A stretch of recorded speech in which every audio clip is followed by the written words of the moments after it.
One of Twins by Ambrose Bierce. Read by Billy Dixon.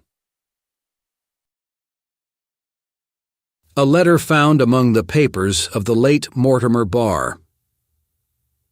You ask me if, in my experience as one of a pair of twins, I ever observed anything unaccountable by the natural laws with which we have acquaintance. As to that you shall judge. Perhaps we have not all acquaintance with the same natural laws. You may know some that I do not, and what is to me unaccountable may be very clear to you. You knew my brother John, that is, you knew him when you knew that I was not present, but neither you nor, I believe, any human being could distinguish between him and me if we chose to seem alike.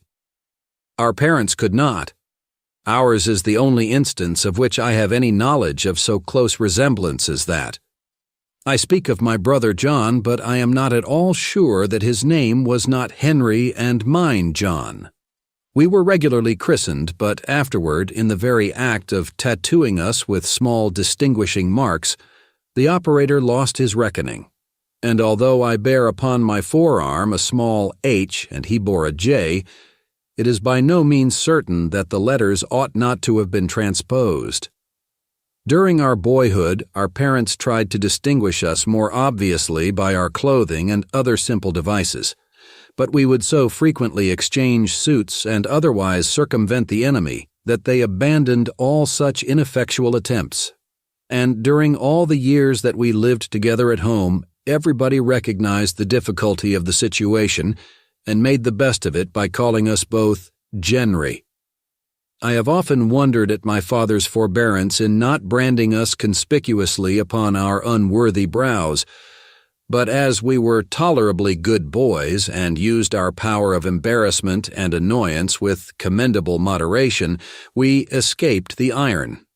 My father was, in fact, a singularly good-natured man, and I think quietly enjoyed nature's practical joke. Soon after we had come to California and settled at San Jose, where the only good fortune that awaited us was our meeting with so kind a friend as you. The family, as you know, was broken up by the death of both my parents in the same week. My father died insolvent, and the homestead was sacrificed to pay his debts. My sisters returned to relatives in the East, but owing to your kindness, John and I, then 22 years of age, obtained employment in San Francisco, in different quarters of the town. Circumstances did not permit us to live together, and we saw each other infrequently, sometimes not oftener than once a week.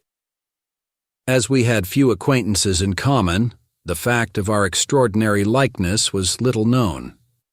I come now to the matter of your inquiry.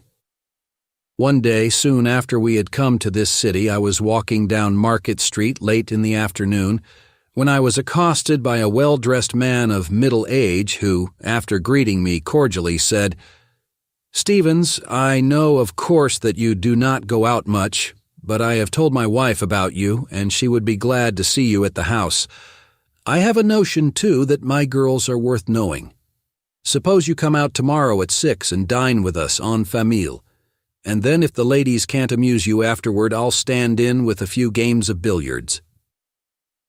This was said with so bright a smile and so engaging a manner that I had not the heart to refuse, and although I had never seen the man in my life, I promptly replied, "You are very good, sir, and it will give me great pleasure to accept the invitation. Please present my compliments to Mrs. Margovin and ask her to expect me." With a shake of the hand and a pleasant parting word, the man passed on. That he had mistaken me for my brother was plain enough. That was an error to which I was accustomed and which it was not my habit to rectify unless the matter seemed important. But how had I known that this man's name was Margovin? It certainly is not a name that one would apply to a man at random with a probability that it would be right. In point of fact, the name was as strange to me as the man. The next morning I hastened to where my brother was employed and met him coming out of the office with a number of bills that he was to collect. I told him how I had committed him and added that if he didn't care to keep the engagement, I should be delighted to continue the impersonation. "That's queer," he said thoughtfully. "Margovan is the only man in the office here whom I know well and like." When he came in this morning and we had passed the usual greetings, some singular impulse prompted me to say, "Oh, I beg your pardon, Mr. Margovan, but I neglected to ask your address." I got the address, but what under the sun I was to do with it, I did not know until now. "It's good of you to offer to take the consequence of your impudence, but I'll eat that dinner myself, if you please." He ate a number of dinners at the same place, more than were good for him, I may add without disparaging their quality, for he fell in love with Miss Margovan, proposed marriage to her, and was heartlessly accepted. Several weeks after I had been informed of the engagement, but before it had been convenient for me to make the acquaintance of the young woman and her family, I met one day on Kearney Street a handsome but somewhat dissipated-looking man whom something prompted me to follow and watch, which I did without any scruple whatever. He turned up Geary Street and followed it until he came to Union Square. There he looked at his watch, then entered the square. He loitered about the paths for some time, evidently waiting for someone. Presently he was joined by a fashionably dressed and beautiful young woman, and the two walked away up Stockton Street, I following. I now felt the necessity of extreme caution, for although the girl was a stranger, it seemed to me that she would recognize me at a glance. They made several turns from one street to another, and finally, after both had taken a hasty look all about, which I narrowly evaded by stepping into a doorway, they entered a house of which I do not care to state the location. Its location was better than its character. I protest that my action in playing the spy upon these two strangers was without assignable motive. It was one of which I might or might not be ashamed, according to my estimate of the character of the person finding it out. As an essential part of a narrative adduced by your question, it is related here without hesitancy or shame. A week later, John took me to the house of his prospective father-in-law, and in Miss Margovan, as you have already surmised, but to my profound astonishment, I recognized the heroine of that discreditable adventure. A gloriously beautiful heroine of a discreditable adventure, I must in justice admit that she was. But that fact has only this importance.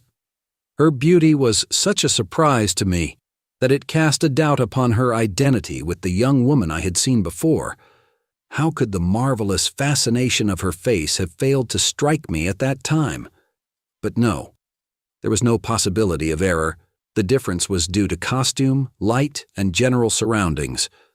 John and I passed the evening at the house, enduring with the fortitude of long experience such delicate enough banter as our likeness naturally suggested. When the young lady and I were left alone for a few minutes, I looked her squarely in the face and said with sudden gravity, "You too, Miss Margovan, have a double. I saw her last Tuesday afternoon in Union Square." She trained her great gray eyes upon me for a moment, but her glance was a trifle less steady than my own, and she withdrew it, fixing it on the tip of her shoe. "Was she very like me?" she asked, with an indifference which I thought a little overdone. "So like," said I, "that I greatly admired her, and being unwilling to lose sight of her, I confess that I followed her until— Miss Margovan, are you sure that you understand?" She was now pale, but entirely calm. She again raised her eyes to mine, with a look that did not falter. "What do you wish me to do?" she asked. "You need not fear to name your terms. I accept them." It was plain, even in the brief time given me for reflection, that in dealing with this girl ordinary methods would not do, and ordinary exactions were needless. "Miss Margovan," I said, doubtless with something of the compassion in my voice that I had in my heart, "it is impossible not to think you the victim of some horrible compulsion. Rather than impose new embarrassments upon you, I would prefer to aid you to regain your freedom." She shook her head, sadly and hopelessly, and I continued with agitation. Your beauty unnerves me. I am disarmed by your frankness and your distress.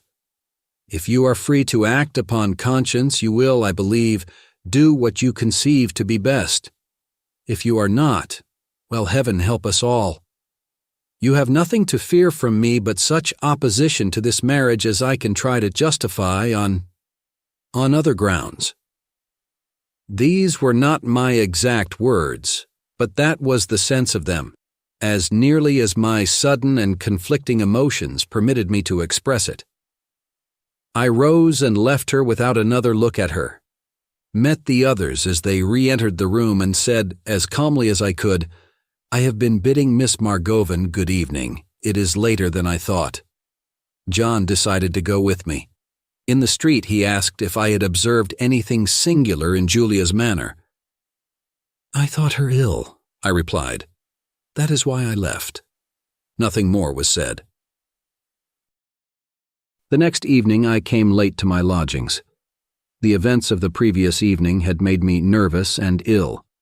I had tried to cure myself and attain to clear thinking by walking in the open air, but I was oppressed with a horrible presentiment of evil, a presentiment which I could not formulate. It was a chill, foggy night.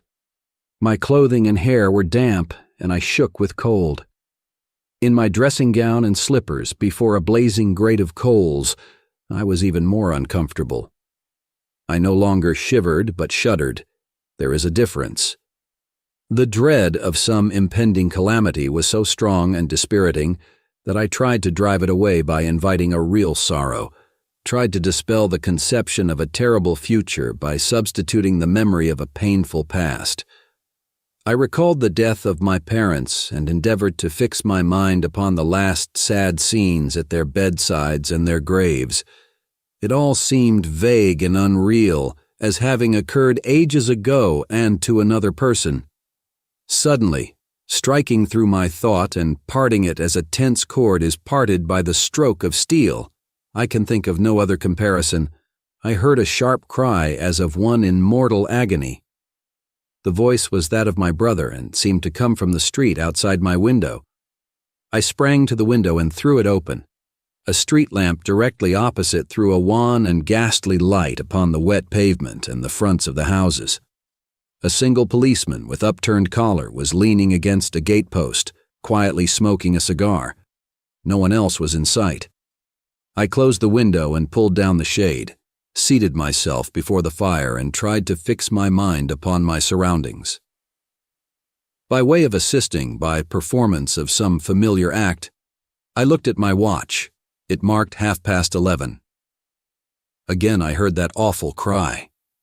It seemed in the room, at my side. I was frightened and for some moments had not the power to move. A few minutes later, I have no recollection of the intermediate time, I found myself hurrying along an unfamiliar street as fast as I could walk. I did not know where I was, nor whither I was going, but presently sprang up the steps of a house before which were 2 or 3 carriages, and in which were moving lights and a subdued confusion of voices. It was the house of Mr. Margovin. You know, good friend, what had occurred there. In one chamber lay Julia Margovin, hours dead by poison. In another, John Stevens, bleeding from a pistol wound in the chest, inflicted by his own hand. As I burst into the room, pushed aside the physicians and laid my hand upon his forehead, he unclosed his eyes, stared blankly, closed them slowly, and died without a sign. I knew no more until 6 weeks afterward, when I had been nursed back to life by your own saintly wife in your own beautiful home. All of that you know, but what you do not know is this, which, however, has no bearing upon the subject of your psychological researches, at least not upon that branch of them in which, with a delicacy and consideration all your own, you have asked for less assistance than I think I have given you. One moonlight night several years afterward, I was passing through Union Square. The hour was late and the square deserted. Certain memories of the past naturally came into my mind as I came to the spot where I had once witnessed that fateful assignation, and with that unaccountable perversity which prompts us to dwell upon thoughts of the most painful character, I seated myself upon one of the benches to indulge them. A man entered the square and came along the walk toward me. His hands were clasped behind him. His head was bowed. He seemed to observe nothing. As he approached the shadow in which I sat, I recognized him as the man whom I had seen meet Julia Margovin years before at that spot. But he was terribly altered, gray, worn, and haggard. Dissipation and vice were in evidence in every look. Illness was no less apparent. His clothing was in disorder. His hair fell across his forehead in a derangement which was at once uncanny and picturesque. He looked fitter for restraint than liberty, the restraint of a hospital. With no defined purpose, I rose and confronted him.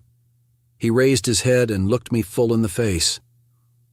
I have no words to describe the ghastly change that came over his own. It was a look of unspeakable terror. He thought himself eye to eye with a ghost. But he was a courageous man. "Damn you, John Stevens!" he cried, and lifting his trembling arm, he dashed his fist feebly at my face and fell headlong upon the gravel as I walked away. Somebody found him there, stone dead. Nothing more is known of him, not even his name. To know of a man that he is dead should be enough. Thank you for listening to this audiobook. If you enjoyed this story, don't forget to give it a thumbs up and subscribe to our channel so you don't miss our next uploads. See you in the next audiobook.